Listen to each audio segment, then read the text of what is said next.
آخر کار ارجمند اپنے ہی پھیلائے ہوئے جال میں بہت بری طرح سے پھنسنے والی ہے۔ ایک طرف تو اس کی بیٹی علیزے اپنی ماں سے دور ہو جائے گی اور دوسری طرف پاشا بھی ارجمند کو نہ صرف اپنے گھر سے بلکہ اپنی زندگی سے بھی نکال باہر کرے گا۔ ابھی تو ارجمند کی یہ پریشانی ختم نہیں ہوئی تھی کہ سالار گھر چھوڑ کے چلا گیا ہے، کیونکہ سالار ارجمند کے لیے صرف بیٹا ہی نہیں بلکہ اس گھر میں اس کی سب سے بڑی سپورٹ تھا، اور شاید سالار ہی تھا جس نے ابھی تک ارجمند اور پاشا کے رشتے کو جوڑے رکھا تھا۔ تو سالار پاشا کے گھر چھوڑ کے جانے کی تکلیف ہی اتنی بڑی تھی کہ ارجمند مزید کسی تکلیف کے لیے تیار نہیں تھی، لیکن وہی نرس جو ارجمند کو کافی عرصے سے بلیک میل کر رہی تھی کہ تمہارا راز بلکہ تمہارا گناہ اگر تم چاہتی ہو کہ تمہارے شوہر تک نہ پہنچے تو میرا منہ بند کرنے کے لیے تمہیں ایک بڑی رقم کا انتظام کرنا پڑے گا۔ ارجمند کو تو کچھ سمجھ نہیں آ رہی تھی کہ اگر وہ اپنے اکاؤنٹ سے اتنی بڑی رقم یکدم نکلواتی ہے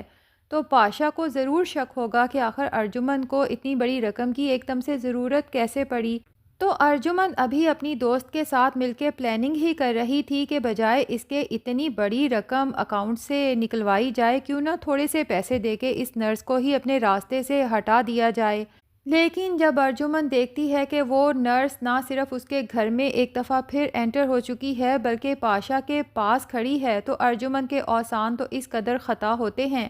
کہ پاس کھڑی علیزے جو ارجمند سے کہتی ہے کہ موم مجھے سچ بتا دیں، کیا واقعی ہی تابش آپ کا اور میرا رشتہ خراب کرنا چاہتا تھا یا آپ نے اس کے اوپر جھوٹا بہتان لگایا تھا؟ ارجمند جو سامنے کھڑی نرس کو دیکھ کے اس قدر بکھلا چکی ہے کہ اسے کچھ سمجھ نہیں آتی علیزے کیا پوچھ رہی ہے، تبھی تو ارجمند کے منہ سے سچ خود بخود نکلتا جاتا ہے۔ علیزے سے کہتی ہے، ہاں میں نے جھوٹ بولا تھا کیونکہ میں نے تو تمہیں بہت کنٹرول کرنے کی روکنے کی کوشش کی کہ تابش جیسے غریب لڑکے کی محبت اپنے دل سے نکال پھینکو۔ میں تمہاری شادی سالار پاشا جیسے عالی شان انسان کے ساتھ کروانا چاہتی تھی، لیکن تمہیں خود ہی گندگی میں دلدل میں گرنے کا ڈر تھا، تو ایک ماں ہونے کے ناطے میں نے آخر اپنی بیٹی کو اس دلدل سے باہر تو نکالنا تھا۔ لیکن تم لوگ تو یہی کہو گے کہ یہ بھی میرا قصور ہے، میں ہی ہمیشہ سب کے ساتھ برا کرتی ہوں۔ اب ارجمند تو علیزے کو یہ ساری سچائی اس لیے بتا دیتی ہے کہ جلدی سے اس سے جان چھڑائے، کیونکہ وہ فوراً اس نرس کے پاس پہنچنا چاہتی ہے کہ اس سے پہلے نرس تیمور پاشا کو ارجمند کی ساری سچائی بتائے۔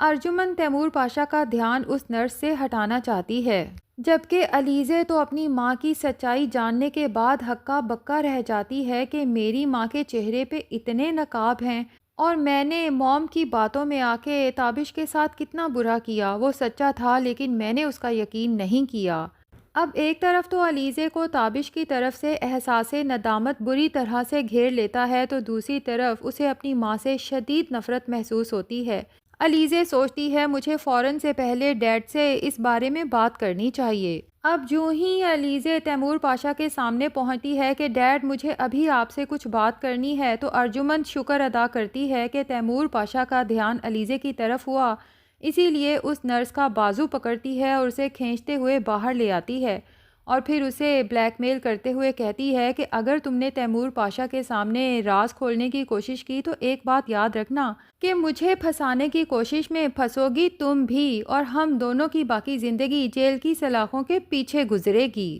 اور پھر اسے کہتی ہے کہ تم نے جو پیسہ مانگا ہے وہ تمہیں جلد ہی مل جائے گا، فی الحال تم یہاں سے جانے کی کرو۔ اگر تیمور پاشا تمہیں روک کے پوچھے بھی تو اسے یہی شو کرانا کہ تم دراصل یہاں کوئی کام وام تلاش کرنے کے لیے آئی تھی۔ ادھر علیزے روتے ہوئے اپنے باپ سے کہتی ہے کہ ڈیڈ موم نے تابش کے ساتھ اچھا نہیں کیا، جبکہ تیمور پاشا کو یاد آتا ہے کہ جب میں اور علیزے روم میں یکدم انٹر ہوئے تھے تو دراصل تابش ارجمند کے ساتھ مس بیہیو کر رہا تھا۔ تو علیزے اپنے باپ کی بدگمانی دور کرنے کے لیے ساری صورتحال سے اسے آگاہ کرتی ہے کہ دراصل موم بہت عرصے سے تابش کی بہت انسلٹ کر رہی تھیں، لیکن وہ مسلسل موم کی یہ انسلٹ برداشت کر رہا تھا، وہ بھی صرف میری خاطر۔ اور اس دن بھی میں تابش کو زبردستی یہاں لے کے آئی تھی اس کی جاب کی خوشی میں، لیکن موم نے اس دن بھی تابش کی اچھی خاصی انسلٹ کر دی کہ جس جاب کے لیے تم اتنی خوشیاں منا رہے ہو، اترا رہے ہو، تمہیں کچھ اپنی اوقات کا اندازہ ہے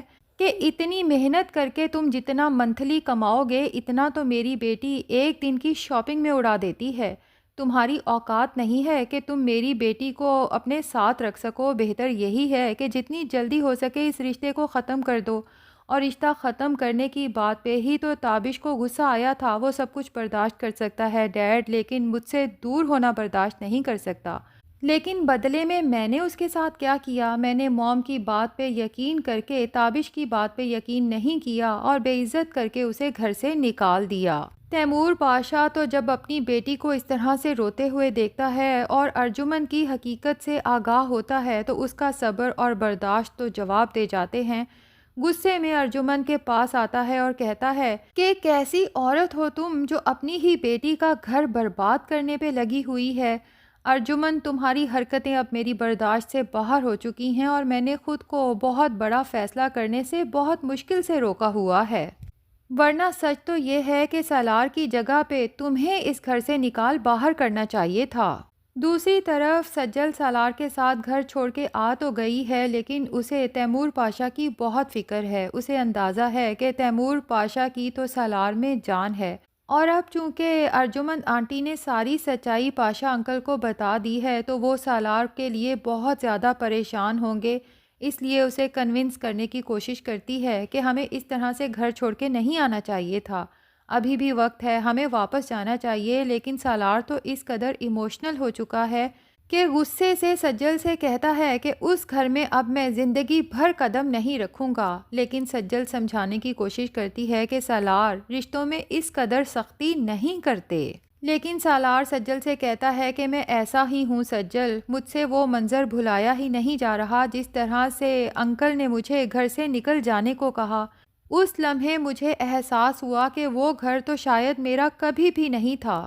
دوسری طرف رمشا ایک دفعہ پھر سجل کے خلاف بھڑکانے اپنی ماں کے پاس پہنچ جاتی ہے کہ آپ کو کچھ اندازہ بھی ہے آپ کی چہیتی نے میرے ساتھ کیا کرنے کی کوشش کی؟ اس نے احمد کے ساتھ مل کے مجھے کڈنیپ کروانے کا پلان بنایا تھا، وہ تو کڈنیپرز غلط فہمی میں علیزے کو لے کے چلے گئے۔ حالانکہ رمشا کو اچھے سے پتا ہے اور وہ سن بھی چکی ہے کہ ارجمن اپنے منہ سے اعتراف کر چکی ہے کہ احمد کے ساتھ مل کے یہ سارا گھناؤنا کھیل اس نے کھیلا تھا، لیکن رمشا تو اپنی ماں کی سمپیتھی چاہتی ہے کہ وہ بھی سجل کے خلاف سوچنے لگیں۔ یوں ہی تو رمشا اپنی ماں کو اپنے ساتھ ملا کے سالار کو حاصل کر سکتی ہے،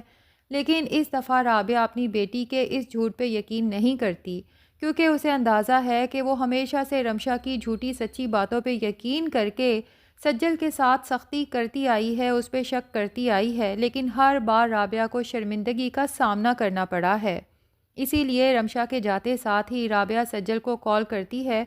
اور اسے کہتی ہے کہ تم لوگوں نے گھر چھوڑ دیا، مجھے بتایا بھی نہیں۔ تو سجل کہتی ہے امی میں آپ کو کیسے بتاتی، آپ کی پہلے ہی اتنی طبیعت خراب تھی، میں اپنی پریشانی آپ سے شیئر کرتی تو آپ کی مزید طبیعت بگڑ سکتی تھی۔ جس پہ رابعہ سوچتی ہے کہ ایک طرف میری اپنی اولاد ہے رمشا، جسے کبھی احساس نہیں ہوا کہ اس کی ماں کی طبیعت اس طرح کی باتوں سے بگڑ سکتی ہے، جبکہ دوسری طرف یہ سجل ہے جسے دور رہ کے بھی میرا ہی خیال رہتا ہے۔ اور پھر سجل جب رابعہ کو ساری سچائی بتاتی ہے کہ وہ سب دراصل ارجمن نے احمد کے ساتھ مل کے کیا تھا اور سالار نے تو صرف ارجمن کا الزام اپنے سر لیا ہے،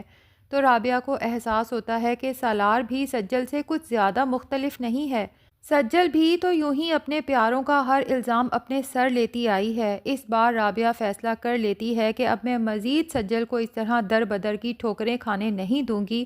اس کی زندگی کی ساری خوشیاں اسے مکمل ملنی چاہیے، اس لیے وہ ڈائری تیمور پاشا کے حوالے کرنے والی ہے، کیونکہ اس میں مہر النساء نے بہت محبت سے لکھا ہے کہ میں نے اپنی اور تیمور پاشا کی محبت کی نشانی کا نام سجل رکھا ہے۔